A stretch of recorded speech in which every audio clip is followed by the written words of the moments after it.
Welcome everyone to Weekly News and DW with Major Tidbits, and the topic for this video is Quiboloy napasuko na. In a huge development sa story regarding sa pagsiserve ng warrant of arrest kay SMNI Honorary Chairman, Duterte Spiritual Guide, Appointed Son of God, Owner of the Universe at KOJC Leader, sumuko na si Pastor Apollo Carrion Quiboloy sa pulisya matapos ang ilang taong pagtatago sa mga otoridad, including 2 servings of warrant of arrest, ilang contempt citation ng Senado at Kamara, pati ang paglagay sa kanya ng FBI sa kanilang most wanted list dahil sa mga kasong human trafficking at child abuse.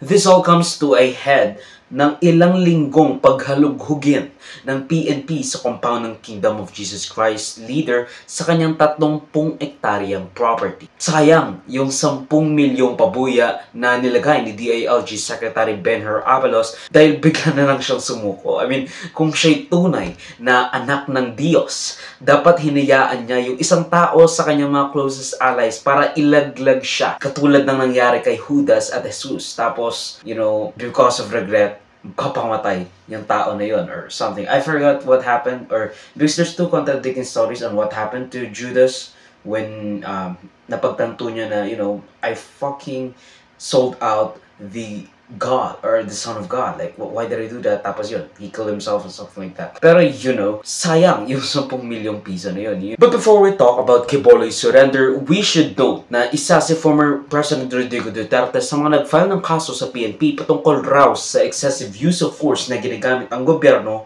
para sa pag-serve ng kanyang warrant of arrest. Now, I've already talked about the fact na I don't think they have used excessive use of force dahil kung ang pumoprotekta sa iyo ay ang mga naglalakihang politiko including senators, representatives, the current Vice President at former President Rodrigo Duterte of the Philippines, it is clear na the use of force is warranted dahil sa impluwensya mo, not to mention your followers, that obstructed justice by impeding the police officer's duty to serve that warrant. Meron pang hearing sa Senado sa pangunguna ni Senator Bato de la Rosa, Senator Bongo, Senator Padilla at Representative Paulo Duterte kung saan kanyang bineberit ang mga nangungunang general sa pag-aaresto kay Quiboloy dahil raw ay sinasawalang bahala na ang karapatan ng mga tao at mga religyoso roon.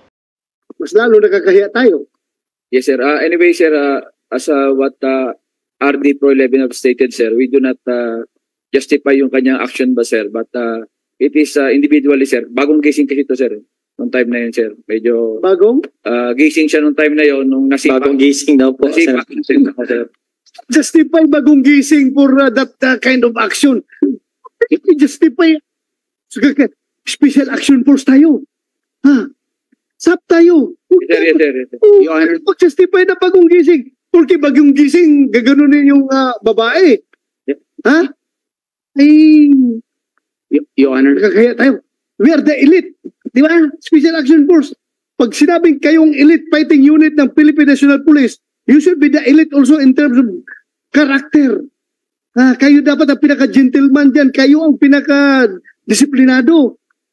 And everybody's expecting you to act to be the elite people. Lalo-lalo na sa pag-uugali. Okay?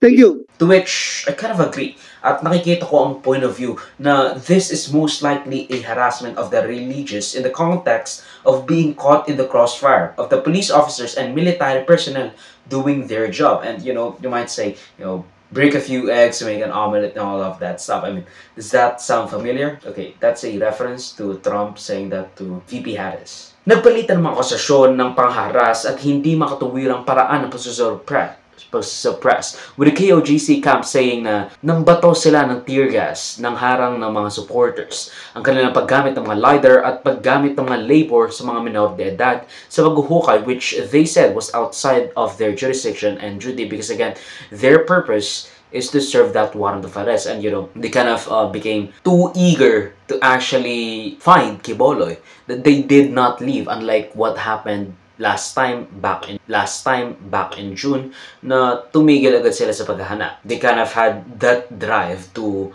push and find Quiboloy sa kanyang kinataguan. Now, let's go back to the moments leading up to his arrest. Now, according to official reports, binigyan ng isang araw na ultimatum si Quiboloy para sumuko sa mga otoridad ng 1:30 ng hapon, to which a few hours later, he surrendered.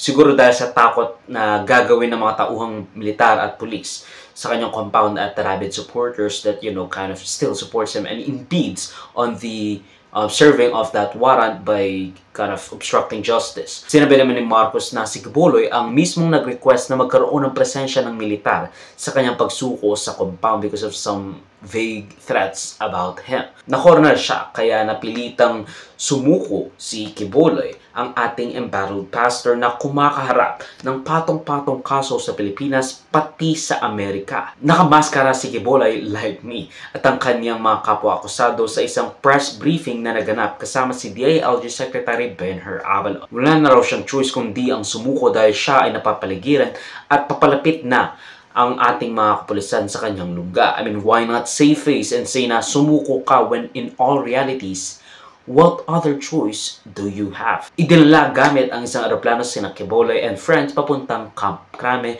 matapos ang higit 2 linggong paghahanap at paghalughog sa compound ng KOJC at isang warning ng pagpasok sa isang building na hindi pinapayagan ng mga pulis sa pumasok. They basically said, if you do not surrender, we will go through that building. We will go to that building that you forbade us to actually go through or even enter. Ngunit sinasabi ng kanyang kapo na bumalik raw siya sa compound sa araw ng kanyang pagpasok at pagsuko prior to the surrender. Wala siya sa compound. Kung sinasabi niya, pumasok siya para sumurrender siya. But in all realities, nasa building siya kung saan sinasabi na magbibigay sila ng ultimatum na papasok sila or pupunta sila doon if hindi sumurrender si Quiboloy, which could mean bad PR for him kasi nga, again, there's a possibility na itadrag siya out of that building. Though, this is probably just a way for the administrators of the compound to have the plausible deniability in harboring a fugitive or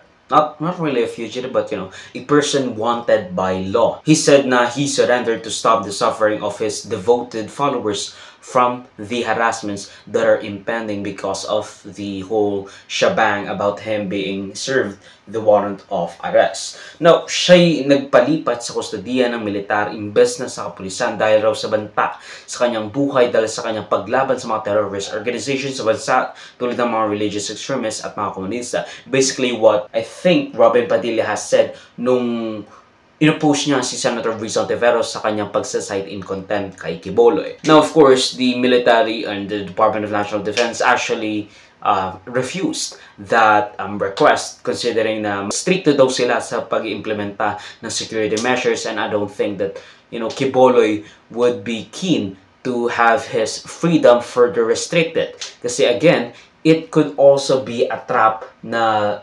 nire-repress si Quiboloy kasi hindi siya pinapakita sa media and all that stuff. Hindi katulad sa PNP. Basically saying na we're not taking the risk na gagamitin mo as a publicity stunt itong security detail or security measures na ginagawa namin to protect said individuals. Dumagdag rin at nagsilabasan ng ilang umaakusa kay Pastor Quiboloy ng pangmumulestya at pangabuso sa kanila at for some, kanilang anak. Sinasabing wala pang pinaplano or wala pang comment ng extradition treaty to the United States doon sa kanyang kasong trafficking at child abuse, samantalang napagpiyansa na ang mga kasama ni Quiboloy sa kanilang kasong ikinakaharap. Ang video clip na ito ay galing sa aking series na News and Worthy Recap. Check the entire video for the complete weekly news recap and subscribe to the channel to be kept up to date sa mga local at global news na I'll make sure would be interesting to you particularly. Di ko alam yung name mo pero you should subscribe. Muhammad Smith? I don't fucking know. John Smith? Salamat sa manunod mga kabayan. Avoid me, like, subscribe, follow my links in socials and avoid shows that would be linked down below. Sa susunod muli, of course, paalam.